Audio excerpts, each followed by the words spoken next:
Assalomu alaykum. Bugun mavsumiy ishdagi 117-ish kunimiz. D-blokda klubniga turibmiz.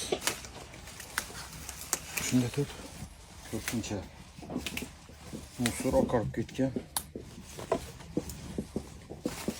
Bir xil panetga turibmiz. 120 gram spor orasida gummobanonda qiladigan ishlarimizni qo'llangancha ko'rsatib borishga harakat etamiz.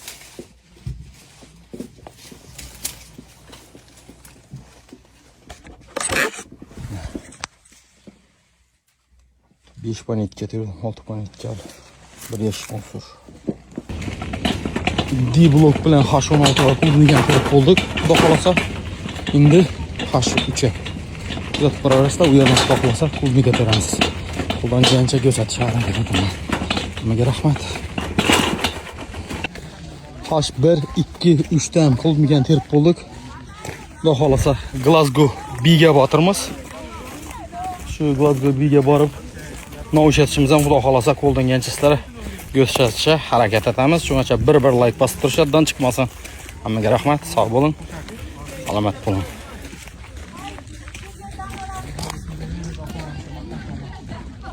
Mavsumiy ishdagi 117-ish kunimiz davom ettiribdi. Glasgow odam endi xudo xolasa shu o'tlar bilan olish bilan shug'ullanib turibmiz.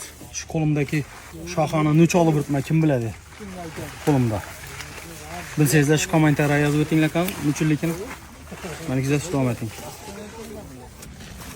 Mavsumiy ishdagi 117-ish kunimiz o'z nihoyasiga yetdi.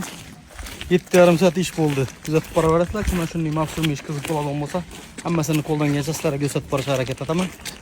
Bir like bosib ko'chadan chiqmasin. Hammaga rahmat, sog' bo'ling, salomat bo'ling.